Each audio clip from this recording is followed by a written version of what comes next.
This is going because I don't know if y'all know, we've been talking about you all the last couple of weeks. That's what we've been talking about. You already found love? Oh wow. Well, hey, congrats on that. Yeah. All right. Awesome. All right. So we're in week 3 of our series. And just a little review. We've discovered we have this step-by-step plan in the Bible, right? That step 1 is we are to be living a life that we want to see our kids, live, that we're setting that example. We're to have God's Word on our hearts. How can we possibly teach those things to our kids if we don't, know them? And then we're supposed to impress these things upon our kids. And we do that not just through our actions, but also through our talk. And the Bible tells us when to talk. It says that we should talk about these things whenever we sit, whenever we travel, whenever we get up, and when we go to bed. So that was kind of our foundation. And last week, when it comes to shaping the hearts of our kids, we learned that for us to shape the hearts of our kids, we first have to have them be comfortable enough to hand us. They have to be able to hand us their heart and open their heart up to us. And we learned that we can do that by creating a safe home or a safe place that is peaceful, protected, and predictable. So today we're going to continue to build on that foundation of shaping the hearts of our children, right? And this is maybe a topic that's more controversial, and it's discipline. Discipline. Because discipline is a major way that we shape the hearts of our, kids. And I really believe that when discipline is done right, it's a parent's best, friend. But when discipline is done wrong, your kid can become a nightmare in your life. And I think that we sometimes just give our kids the wrong signals with our discipline. I'm not really going to tell you how to discipline. I don't have any step-by-step plan. This is going to probably seem like just a hodgepodge of stuff, but I want to go through and tell you just some things some common mistakes that we might make, right? And before we jump into all of that, let's start with this: the purpose of discipline. Really understanding this, and discipline. The word discipline comes from the same Latin root word, discipulus, which also is where disciple comes from, right? So, and our goal in shaping our kids' hearts is to make them disciples for Christ. Discipline is a big part of that. It's kind of interesting how those things are so close. And one misconception about discipline, and I think this is almost natural for us as parents, but we think that discipline is about behaving. It's just, it's behaving, right? But that's kind of a contradiction of Scripture, because that's focused on the outward stuff, not on what's inside. And we're talking about shaping their heart, not shaping and modifying how they act. But think, I know I've said this to my kids. How many times do we say, hey, act right? Right? Act right. And I think that's what our kids sometimes hear. And all we're really teaching them to do is be an actor, right? So let me read you a couple of verses here out of Proverbs. It says, "For their command is a lamp, and their instruction a light. Their corrective discipline is the way to life." So in this verse, we see how big of a heart shaper discipline is, because the Bible tells us that discipline here, that corrective discipline, is a way to life, right? And this is for the parent. We also see here that discipline is not an option. Okay, it's commanded.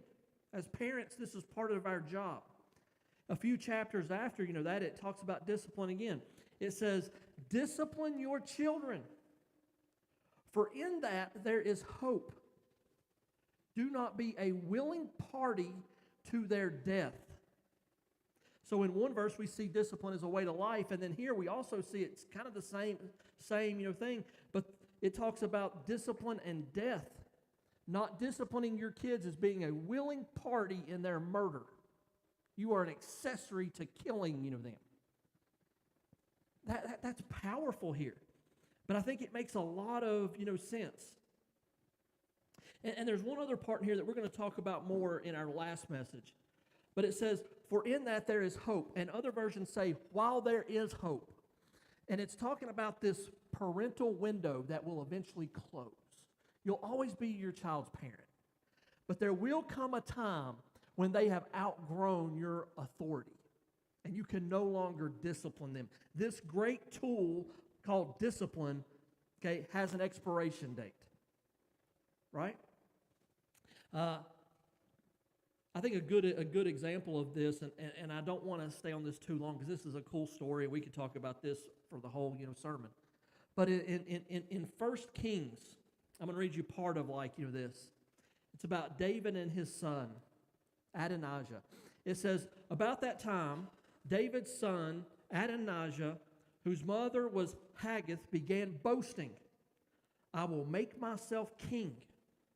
So he provided himself with chariots and charioteers and recruited 50 men to run in front of him. Now his father, David, had never disciplined him at any time, even by asking, why are you doing that? Adonijah had been born next after Absalom, and he was very handsome. See, when you know this whole story, Adonijah, he was a spoiled brat. It's what that it was. And he wasn't even going through the proper channels. David, the king, he picks his next king. He picks who his successor is. But Adonijah, he was so used to getting what that he wants. He says, I'll make myself king. I'll just do what I want. This turns out really bad.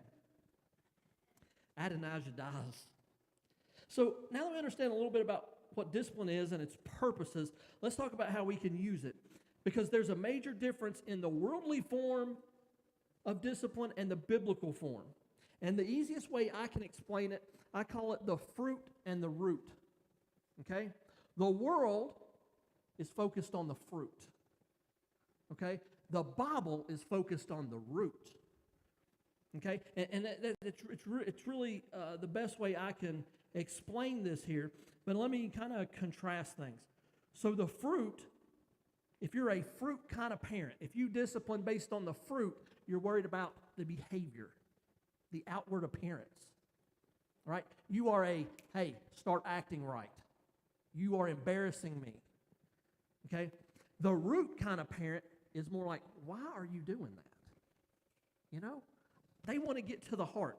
So the fruit is about the what. The root is about the why. The fruit is about the choice the child makes, but the root is more about the reason and the attitude behind the choice that was made. And fruit, you can create obedient kids. Okay? But root parenting creates kids who honor. You want kids to obey you or to honor you. And it's kind of like, this. I don't think I've broken the law this week. I don't think. But there's a lot of times I think, man, I would. Like that sounds pretty easy to do. Why don't I? Because I'm going to obey the law. Is it because I love the law? I love the police? Nope. Nope. It's just, I'm obedient to it. Right? I'm not honoring it. I'm obedient. Whereas a root parent, a child who honors their parent, the difference, I guess, is they probably do obey, but they also have respect. They also have love.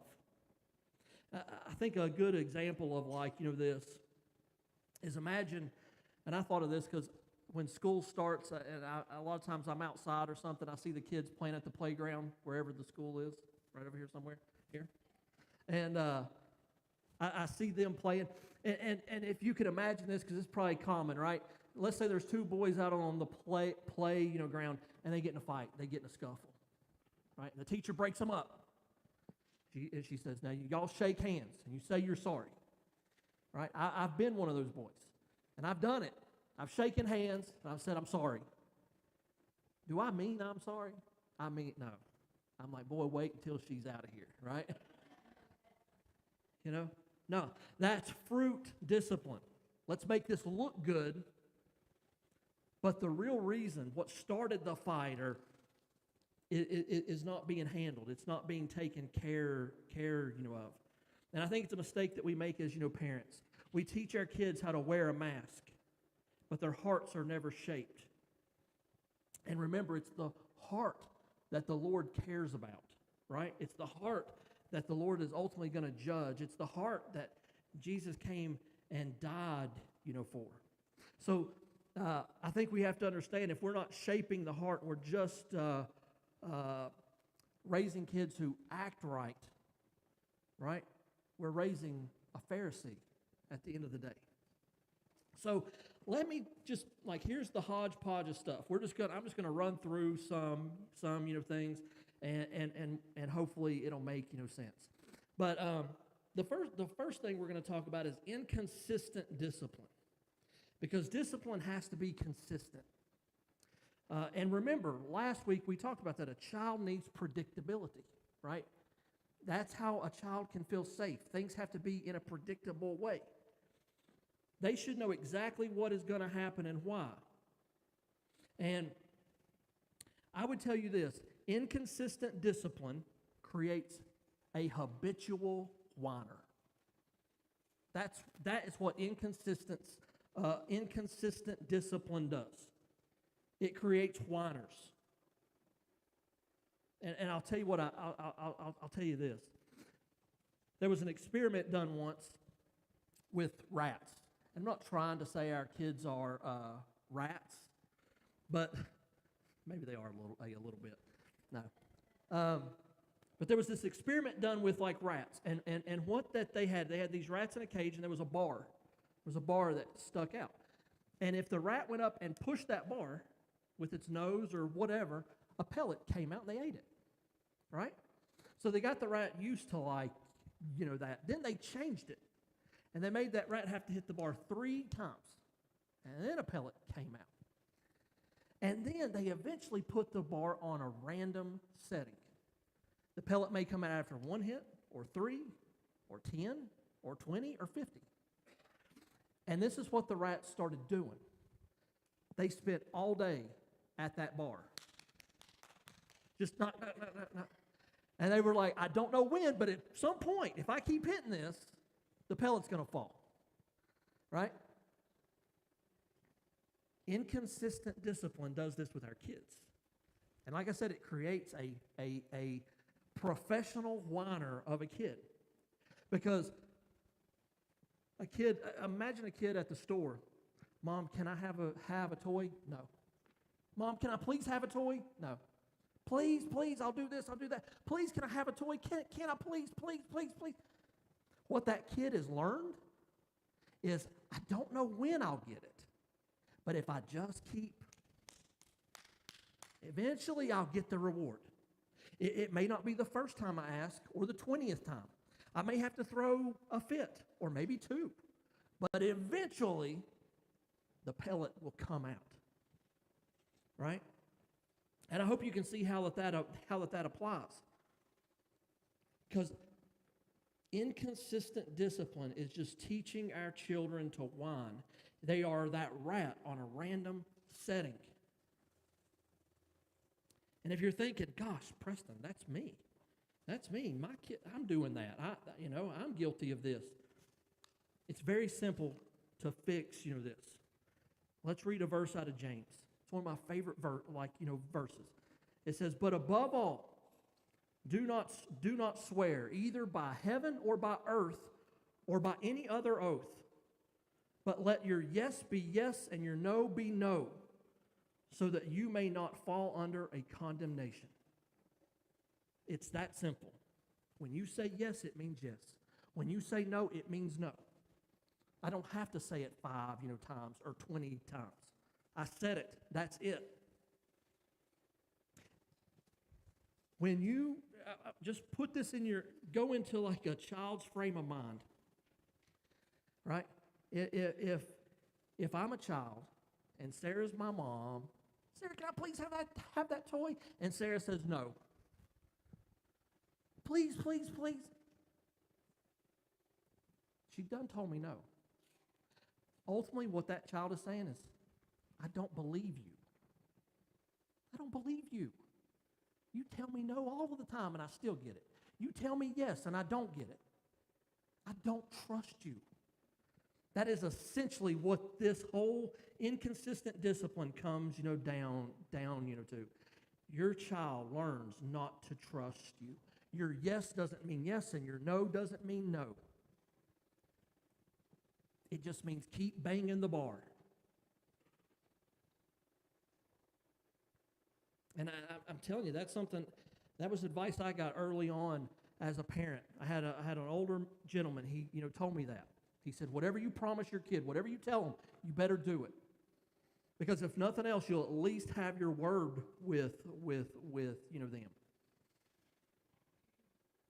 We want our kids to know that whatever we say, they can take that to the bank, right? We need to mean what we say. So how about this one? Do you ever think that maybe we're training our kids to disobey? I mean, is it possible that parents actually train their kids to not obey? I really think that it is. I think we sometimes do it and we don't realize it. I'll kind of give you an example here. So I'm going to use Jay like I always do. Let's say Jay has a rule at his house with his kids that, hey, first thing you do, okay, after school is your homework. That's the rule in the Kitzmiller house. Homework has to be done, okay? You don't go outside and play. You don't watch TV. You don't play video games. You do your homework first, right? So Jay comes home from work, and he walks in to Ethan's room.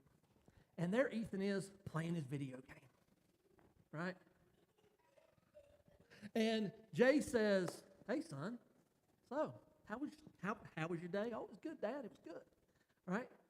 Did you get your homework, done? No, I'm going to right after this, game. Now, if Jay says, okay, son, you know the rule now. Get off that game and start your homework. He goes off, right? And a few minutes later, he goes back and looks in Ethan's room. As he walks by, there Ethan is, playing his game still. He says, son, get off the game and get your homework, done. Dad, I am, just give me 30 seconds. I'm almost done. No, get off the game and you do your homework. Jay walks away. All right? A few minutes after that, he's like, am I still hearing the game going on? Am I still hearing him? And Jay goes back in, there, and there Ethan is. And he's like, Ethan, I said, get off the game. He grabs the game thing and rips it out of the wall. Says, get your homework done. And Ethan's like, fine, Dad. Gosh.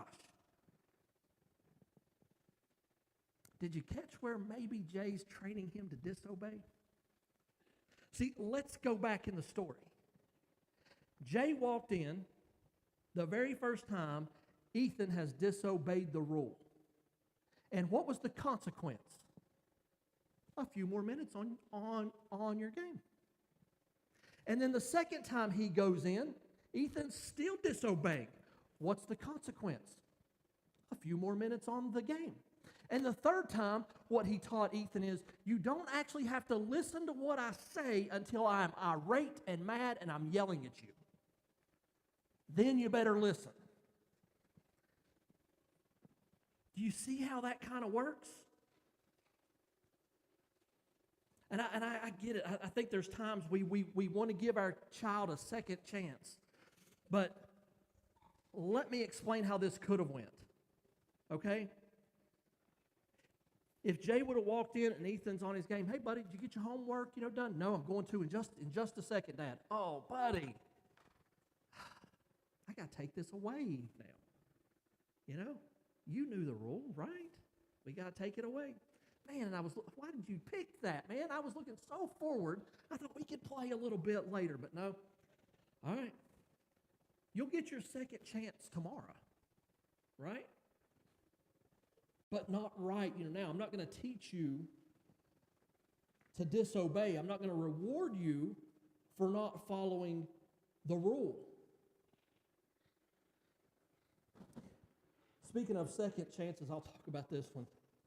This is a real popular thing I know parents do, and that's like the, I don't know what you call it, the one, two, three. Have you ever heard parents do that? Let me, like, hey, Brandon, 1, 2, 2.5. You know what I'm talking about? Now, I understand the principle behind, this. We're trying to give our children a chance to make the right choice. But I always thought, kids never do it on one. They always wait until you're almost to the last number. And I think what we're telling them is you don't have to obey me immediately. I'm going to give you time. I'm going to let you think it, over. I think the principle's okay. I would just say count in your head. Count in like your head. And if they make the right choice, then, praise them. If they don't, then give the little sinner a consequence or something, right? How about this one, the empty threat? I never knew how maybe dumb that this was until I was older, and I know now how my parents lied to me whenever we was on a trip. But did your parents ever say, or maybe you even said, you're going on vacation, and they're like, if you don't quit, I'll turn the car around. Now as an adult, there's no way I'm turning the car around. I got too much money invested in this trip and everything else, right? What if we ain't turning around? But I think sometimes we make an empty threat to our, kid. And the thing is, there's times that they call our bluff on it. And even if they don't, they eventually see that it's an empty threat. And that erodes trust. Because it's, again, I don't believe Dad. I don't believe Mom. And you might say, Preston, I don't know. I mean, is it that big of a deal? I think it is. Because when you sit down and you're talking to your kid about Jesus, and I'm going to tell you something. Jesus, it's not easy to believe all the time. It ain't like we have this proof that we can hand them all the time. You're asking them to believe something that can be hard to grasp. And you want them to say, well, you know what? If Dad's telling me, it's got to be true. I mean, Dad never, he's always honest, Everything he's told me has happened, He's never lied to me. But if they have this thinking of, I can't believe half of what Mom and Dad say, they don't know. Maybe they won't believe you when it really counts, when it really matters. Even as a youth leader, I remember I would always tell parents that I won't punish your kids as far as like a trip or something. If we had a trip, there would be times I would tell certain kids, you can't go. Okay, and it's not a punishment. Okay, it's that I don't trust you. You have shown me you're not going to listen to me. So I can't take you. I care too much for you, because if we go out and I say, hey, everybody stand by the van, you may not listen to me and run out in the road, get ran over and die, and then I got a really hard conversation with your parents, right? You have to have that trust. So I know spanking is kind of a controversial thing, but I believe that the Bible supports, that. But I would encourage you, if you do that, to do that in love. I would say never spank your child out of anger, frustration. That's not really discipline. That's just abuse. And I think if you're a new parent, these things are easy, right? You can apply these things now. But if you're like, man, my kids are older, I've already made all these mistakes. Well, I want you to know it is very possible to overcome that. I won't lie to you, it's always harder to try to change it. But I think it's worth it. I was going to share this. I think it's a good little tool to help keep you accountable for things and your child. It's called an if-then chart. And you can use this in a lot of areas. But an if-then chart is, here's what's expected, and then if you do this, here's the consequence, or here's the reward, right? Now, I'm not a huge believer in rewarding kids for doing what they're supposed to do. For an example, Kingston has to do some yard work every week. There is a reward there. The reward is he gets to keep his phone for the week, So we don't necessarily, give him $20 or any of that all of the time. There is a reward there. And I know he's kind of at the age that I've said a lot of these consequences and stuff are self-imposed, right? Like life will take care of it. But I think what's good about this is it also allows the child to make a choice. They get to choose, right? You know what the consequence is. You know what the reward is. You understand, again, that's the predictability. You understand, this, and you get to choose. So like in my analogy with, Jay, he could walk into, Ethan's room and say, buddy, why'd you choose this? Uh-oh. He made a bad choice. And guys, this is exactly what God does with us. Right? This is the exact kind of parenting that God does. Because I know I've been asked as a pastor, why would such a loving God punish folks by sending them to hell? Who did God ever send to hell? Nobody. God has never sent a single person to hell. All God does is lay out his standard, right? And he says, here's the deal. Okay, condense it all down. You can accept Jesus or not. And here's his if-then. If you accept him, then you have a reward, and it's called heaven. If you do not, then you have a consequence, and it's called hell. You can pick, right? God doesn't send anyone to hell. People choose to go, right? And it's the same thing for our kids that we can, say, is we can be like, look, here's the consequence, here's the reward. You get to pick. You get to choose. There's a cool website that I wanted to share, and if you go to it, you're going to think, man, Preston, this is old and out of date. It's really not. It's called doorpost.com. They have all kinds of ideas for things you can do with like parenting and stuff. But I would really tell you, your word has to mean something with like your kids. If discipline is something you struggle with, then a question I would tell you to ask yourself, can your kids really trust what that you say? Right? Are they really able to trust? Or have you gotten in the habit of making empty, threats? Have you gotten in the habit of being inconsistent with following, through to the point that they really don't trust, what that you say? Your yeses no longer mean anything. Your no's don't mean any, thing. I think one of the most loving things we can do for our kid is we can discipline them. Because when we give them boundaries, when we give them a correction, we're not only just showing them the right path to take, we're showing them that we care that they stay on that path. And I think for our kids, it don't always seem like a loving thing. But I think that even deep down, they know that even when they are facing a consequence, that it really is out of, love. And I'm truly praying for me too, but all of us, all parents, that we have the courage and the conviction to discipline our kids as God would have us, to. So guys, if you would please stand.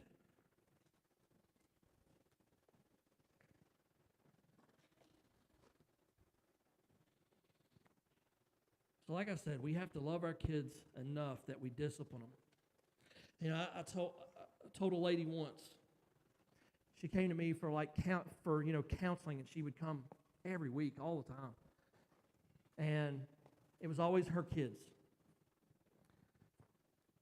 And no matter what advice I gave her, she'd never take it. I can't do that.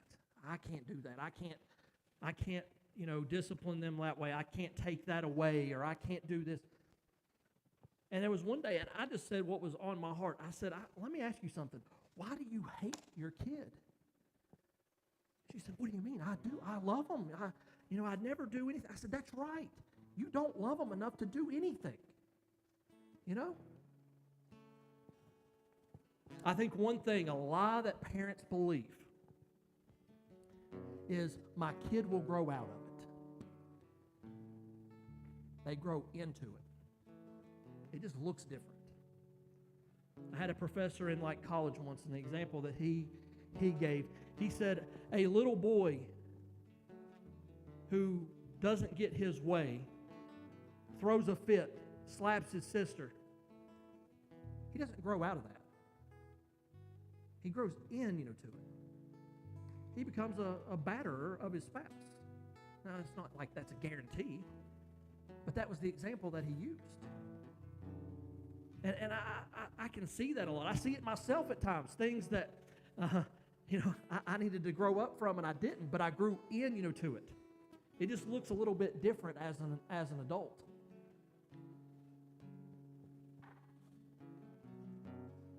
Guys, the altar is open for any need that you have. It's open if you need to make a decision, or it's open if you just need to talk with God, the Father of all fathers. And as we close up, I'm going to pray over our kids, just like we did our teens the other week. But if you have a need, if you need to pray, the altar's open.